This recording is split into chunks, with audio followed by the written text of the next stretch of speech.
नमस्कार मंडळी. आज 27 ऑक्टोबर. आजचा दिवस तुम्हा सर्वांना मन प्रसन्न व आनंदी जाओ.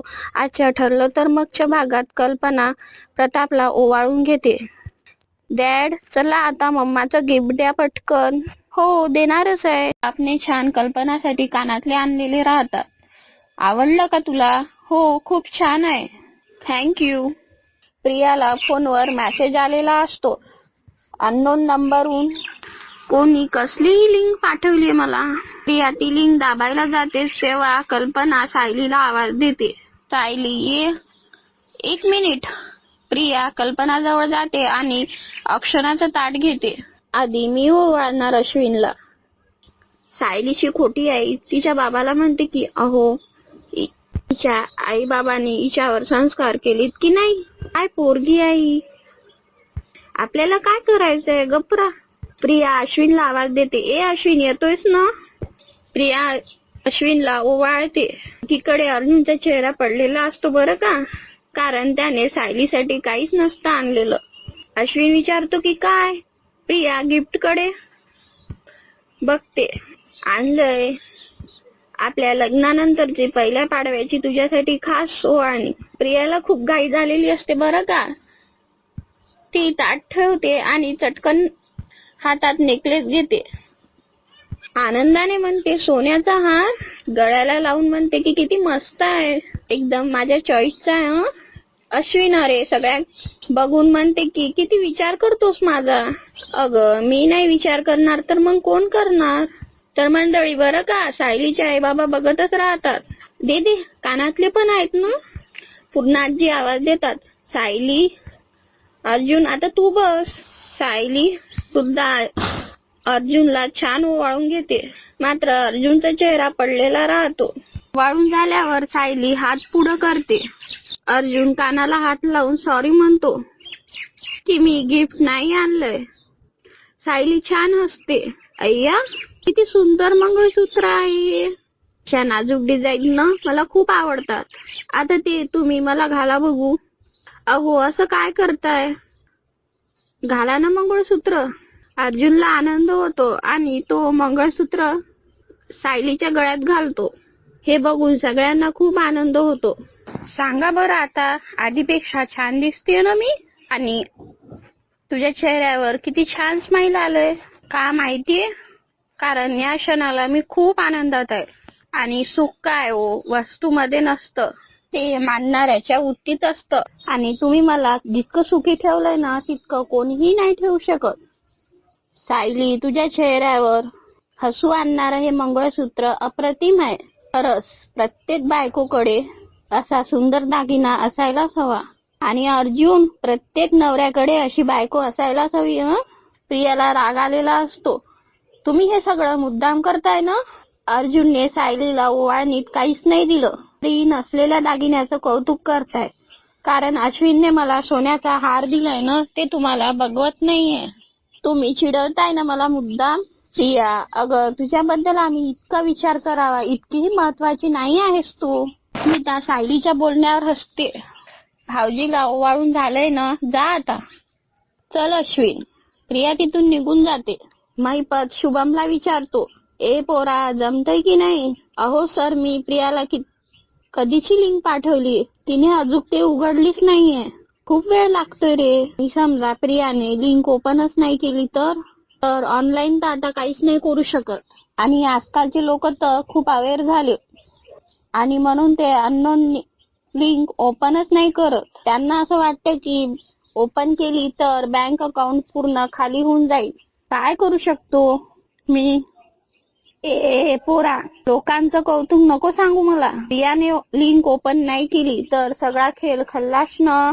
तो व्हिडिओ कसा मिळेल, कसा डिलीट होईल, त्यासाठी काय करता येईल. ते पासून तर काहीच नाही करू शकत. हा, पण मला जर प्रियाचा फोन मिळाला ना, तो व्हिडिओ तिने कुठे सेव्ह केलाय, कुठे प्रायव्हेटली सेव्ह केलाय, हे मी तुम्हाला लगेच सांगेल. नागराज शेठ आलं लक्षात. काहीही करून प्रियाचा फोन ताब्यात घेतो. सुभेदार फॅमिली सगळेजण हॉलमध्ये असतात. तेवढ्यातच रविराज आवाज देतो, येऊ का पूर्ण आई? अरे प्रतिमा, रविराज, या या. किती दिवसांनी भेटताय रविराज. पूर्ण आई, तुम्ही पण माई मावशीकडे रमला होता ना. सायलीने सांगितलं की तुम्ही परत आलात. आम्ही लगेच तुम्हाला भेटायला आलो. तुम्हाला दिवाळीच्या खूप खूप शुभेच्छा. तुम्हालाही. रविराज आणि प्रतिमा आशीर्वाद घेतात. सुखी राहा. सायली म्हणते की मी फराळाचं आणते. ग नको, आता काहीही नको. तू सुद्धा बस ना आमच्या बरोबर. तुम्ही दोघे आलात ना, आता खऱ्या अर्थाने दिवाळी सुरू झाल्यासारखी वाटतेय. घर अगदी भरल्यासारखं वाटतंय. छे छे, पूर्णाई आल्यामुळे घर भरल्यासारखं वाटतंय. आपण सगळे किती आठवण काढायचो त्यांची. खरं आहे तुमचं. आणि आपण खूप वर्षापासून एकत्र दिवाळी साजरी करतोय. आठवतं ना प्रतिमा? आणि हो, प्रतिमाला आता बऱ्याच गोष्टी आठवायला लागल्या बरं का. तर श्रद्धाच्या औषधाचा चांगला परिणाम होतोय. हा, शिवाय आता गोळ्या बदलल्याही जात नसतील. हे सगळं आता बोलण्याची गरज आहे का अस्मिताई? जाऊ दे अश्विन. आई बाबा, पुन्हा एकदा तुम्हाला दिवाळीच्या खूप खूप शुभेच्छा. रविराज आणि प्रतिमा प्रियाकडे बघत सुद्धा नाही, तिच्याकडे लक्षही देत नाही. आणि बरं का सायली, सुभेदार आणि किल्लेदारांकडे दिवाळी खूप जोरात साजरी व्हायची. ते गाणी काय, गप्पा काय, गेम्स काय, काही विचारू नकोस. हो, मलाही आठवतंय. दिवाळीच्या दिवशी आपण रात्रभर गेम खेळत राहायचो. मला सुद्धा आठवतंय. आणि म्हणूनच गेम खेळण्याचा प्लॅन सुद्धा झालेला आहे. स्मिता, अगं आता लहान तू आहेस की आम्ही आहोत ग? आता कुठले खेळ बीळ नको. हा प्लॅन माझा नाहीये, पूर्ण आजीचा आहे. आता बोला. खेळ न खेळणं हे म्हातारपणाचं लक्षण आहे. आणि मी तरी अजून म्हातारी झालेली नाहीये. अरे पूर्ण आजी, तुला म्हातारी म्हणतं कोण मला सांग? तर विचार करतो की या घरातल्या सगळ्या लाईट काढून टाकायचे. तू फक्त समोर म्हणजे स्माइल दिलीस ना, असं वाटतं की 100 पल्स ऑन झाले. फटका देईन. सगळेजण अर्जुनच्या बोलण्यावर हसतात. सायलीची खोटी आई म्हणते, हा बरं का, पण ती खेळी खेळायची आहेत का? नाही, म्हणजे आम्ही कधी खेळलो नाही ना, त्यामुळे जरा थोडी गंमत वाटते. अर्जुन विचार करतो की आज जर तन्वी आणि सायलीच्या आईला गेम मध्ये इन्व्हॉल्व केलं ना, तर कदाचित कळेल की तो हार कोणी चोरला होता. पण मी तयार आहे खेळ खेळायला. मला सांगा कुठला गेम खेळायचा? आपण कपल गेम खेळूया का?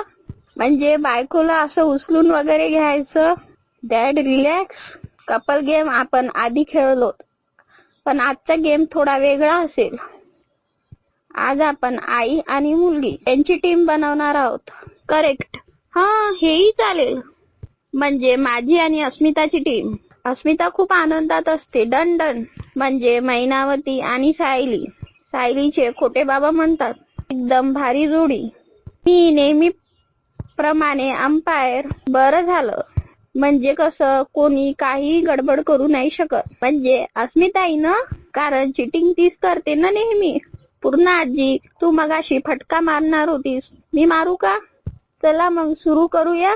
पण प्रतिमा आत्या, मायलिकींचा गेम कसा खेळणार? अगं कुणीतरी प्रेक्षकात असायलाच हवं ना. मी नाही खेळणार. प्रिया रागावून म्हणते, का? मी मेले नाही आहे ना मी इथे.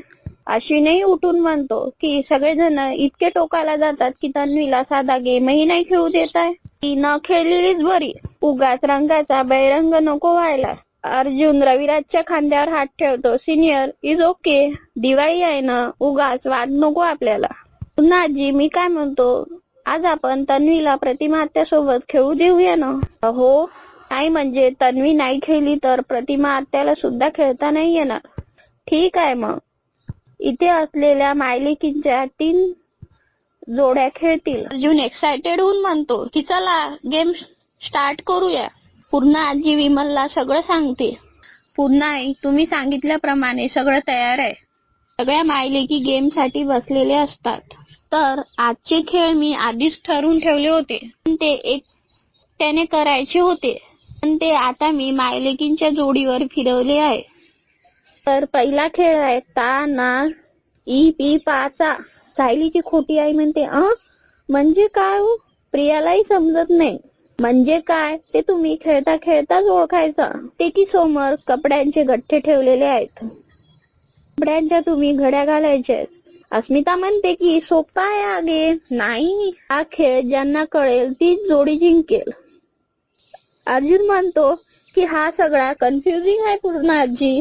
ही खेळत नाहीये ना, मला तरी सांग काय आहे ते. प्रिया बघते की साड्याच्या अंदर काही आहे तर नाही. अर्जुन उठतो. हो, आता खरी मज्जा येणार आहे. So ready, get set go. सगळेजण कपड्याच्या घड्या घालायला लागतात. उठून कपड्याच्या घड्या करतात. तर प्रिया बसूनच असते. प्रिया सुद्धा सगळ्यांना बघून चटकन उठते.